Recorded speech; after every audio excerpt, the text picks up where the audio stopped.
मैं डॉक्टर अभय कुमार, हिंदी विभाग, BRM college Munger विश्वविद्यालय, बिहार। आज हम जिस विषय पर बात करने वाले हैं वह विषय है छायावादी काव्य में नारी। हिंदी साहित्य जगत में छायावाद एक नई धारा को लेकर उपस्थित हुआ और उसमें स्वतंत्र अभिव्यक्ति के जो शब्द हैं वह बहुत ही विस्तार से निखरा है। स्वतंत्रता की गूंज एक तरफ जहां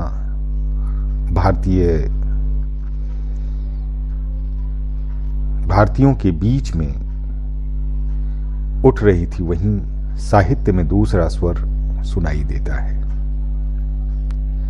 छायावाद के प्रमुख कवियों में पंत, प्रसाद, निराला और महादेवी हैं और सभी छायावादी कवियों में स्त्री को लेकर एक अलग अलग स्वर सुनाई देता है।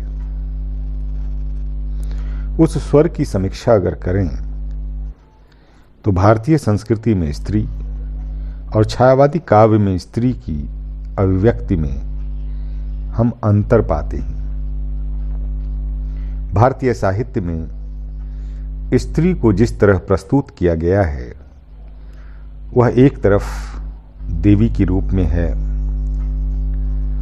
तो दूसरी तरफ वास्तविक जीवन में वह कहीं न कहीं उससे अलग दिखती हैं। ये अलग दिखने के पैमाने क्या हो सकते हैं? संस्कृति ने जिस स्त्री का श्रृंगार किया है उसे देवी, सहचरी और अनेक रूपों में व्याख्यायित किया है। रामायण की सीता, महाभारत की द्रौपदी या फिर इसी के तरह अनेक मिथकीय पात्र जिसकी स्थापना से भारतीय संस्कृति में यह स्वर सुनाई देती है कि एक स्त्री को किस तरह होने चाहिए। अगर पहली पंक्ति में कहें तो सीता और द्रौपदी के बीच एक बहुत बड़ा अंतर है। सीता कभी प्रश्न करती नहीं है और द्रौपदी की शुरुआत ही प्रश्न से होती है। इसीलिए कहा भी जाता है कि भारतीय संस्कृति में द्रौपदी वह पहली स्त्री है जो प्रश्न करती है। प्रश्न करने के मायने क्या होने चाहिए? क्या सीता का प्रश्न नहीं करना सामाजिक जीवन में एक नए नैतिक मूल्यों को जन्म देता है, तो क्या द्रौपदी का प्रश्न करना अनैतिक मूल्यों को जन्म देता है? यह सांस्कृतिक प्रश्न है और इसमें कोई दो मत नहीं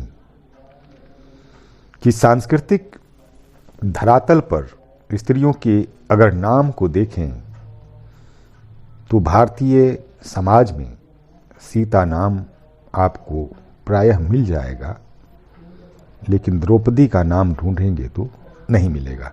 यह अलग सवाल है कि आदिवासी समाज में द्रौपदी नाम से कोई चिढ़ नहीं है और यही वजह है कि तत्कालीन झारखंड की राज्यपाल द्रौपदी मुर्मू हैं। सवाल सांस्कृतिक है और साहित्य का संबंध संस्कृति और समाज दोनों से है। इस स्तर पर अगर हम देखें तो छायावाद में स्त्री को किस रूप में देखा गया है? पंत अपनी कविताओं में कहते हैं कि प्रथम रश्मि का आना रागिनी कैसे तुमने पहचाना। सवाल है, यह सवाल और इसका जवाब भारतीय संस्कृति में और समाज में दोहरे रूपों में मिलता है कि स्त्री जीवन से वही सवाल किए जाते हैं जो उसके नैतिकता के विरुद्ध हों। नैतिकता के समर्थन में उसे जो पुरस्कार मिलने चाहिए, वहां पर उसे प्रताड़ना मिलती है। वहीं पर जयशंकर प्रसाद, नारी केवल तुम श्रद्धा हो। आस्था विश्वास के रजत तल में बहने वाली स्त्री, उसके मूल में जो भारतीय संस्कृति के बीज हैं वो छिपे हुए हैं कि नहीं, इसको देखना भी महत्वपूर्ण है। वहीं निराला इलाहाबाद की सड़क पर तोड़ती पत्थर, और महादेवी ने तो लिखा ही है कि मैं तुमको पीड़ा में ढूंढा, तुम में ढूंढूंगी पीड़ा। या फिर मैं नीर भरी दुख की बदरी। छायावादी कवियों में जो स्त्री के साथ संबंध है वह कहीं सहचर्य का है तो कहीं संघर्ष का है, कहीं क्षोभ और विषाद का है तो कहीं प्रश्नाकुल है। यह प्रश्न साहित्यिक संसार में ही नहीं है, यह प्रश्न समाज में भी है। और समाज में जो प्रश्न उठ रहे हैं उसका उत्तर और उसके प्रश्न दोनों स्त्री विमर्श में आकर पूर्ण होती है। आधुनिक विश्व में जो सबसे ज्वलंत साहित्यिक समस्याएं रही है वह स्त्री विमर्श की रही है। सिमोन द बुआ, जर्मन गिरियर जैसे बहुत सारी आधुनिक स्त्रीवादी विमर्श करने वाली विदुषी, उनका एक सवाल है कि स्त्री की पहचान क्या हो सकती है, स्त्री को किस रूप में पहचाना जाना चाहिए। स्त्री पैदा होती है या स्त्री बनाई जाती है, या स्त्री के कमरों का आकार प्रकार क्या होगा। क्या बंद कमरों में दरवाजों की बजाय खिड़कियों से आसमान देखेगी। और इन्हीं संदर्भों को लेकर सिमोन द बुआ ने द सेकेंड सेक्स में लिखा भी है कि स्त्री पैदा नहीं होती, बनाई जाती है। सामाजिक ढांचे में स्त्री किस रूप में प्रस्तुत होती है, स्त्री और पुरुष के बीच के अंतर को कौन तय करता है, और ऐसी कौन सी परिस्थितियां हैं जिसमें स्त्री और पुरुष के बीच एक खाई बनती है, जबकि मनुष्य की सृष्टि और उसके जीवनाधार के जो मूल तत्व हैं दोनों के संयोग से ही संभव है।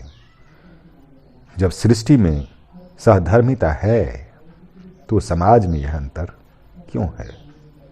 और यही अंतर हम छायावाद में जो स्त्री पात्र आए हैं और संस्कृति में जो स्त्री पात्र आई हैं, दोनों के बीच हम अंतर पाते हैं। कामायनी जयशंकर प्रसाद की महत्वपूर्ण रचना है, और जयशंकर प्रसाद की ही नहीं, हिंदी साहित्य की प्रमुख रचना है। कामायनी में जो विषय आए हैं वह मनोवैज्ञानिक विषय हैं, लज्जा, श्रद्धा,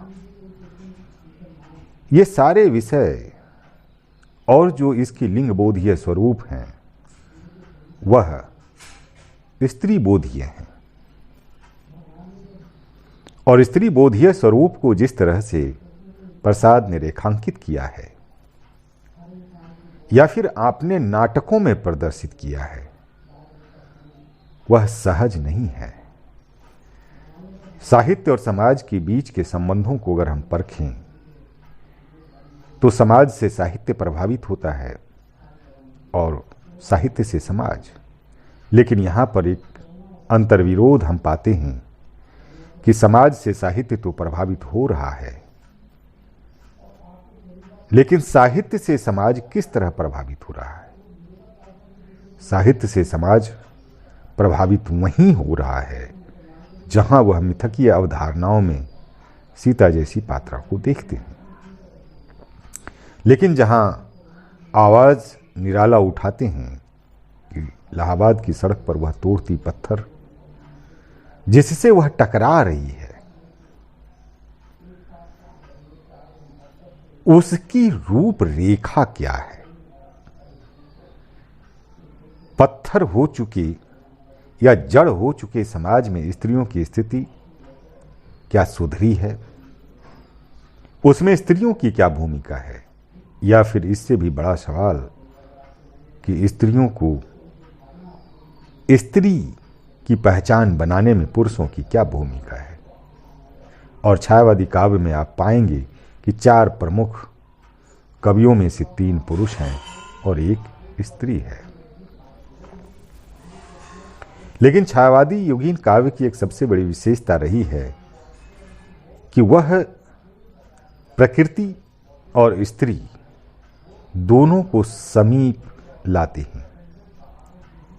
प्रकृति की स्वच्छंदता और स्त्री की संवेदनाओं की स्वतंत्रता को साम्य करते हैं। स्त्री भी प्रकृति ही है। एक प्रकृति के अंश के रूप में स्त्री को छायावाद ने जिस तरह से रेखांकित किया है, वह महादेवी के शब्दों में अगर आप देखेंगे तो जहां वह संस्कृति से लड़ते हुए और स्त्री संवेदनाओं को व्यक्त करती हुई महादेवी लिखती भी हैं कि मैं नीर भरी दुख की बदली। बदली, बादल और बदली। अगर हिंदी साहित्य में लिंग बोधीय स्वरूप को देखें तो बादल का स्वरूप बड़ा है और बदली छोटी है। महादेवी बदली ही क्यों चुनती हैं? आकार प्रकार में भी और उसके दुख को संप्रेषित करने में भी बदली ही क्यों है? और जो आंखों से झरने वाले आंसू हैं, उन आंसुओं की कीमत क्या होगी? स्त्री समर्पण कर अपना मूल्य चुकाती है और इसी पितृसत्तात्मक समाज में उनकी संवेदनाओं को यही पुरुष कुचलता नजर आता है, जिसकी रजकन से सृष्टि उसके वंश की वृद्धि करती है, दुख सहती है, भावनाओं को समेटती है, वही पत्थर से भी टकरा रही है। क्यों?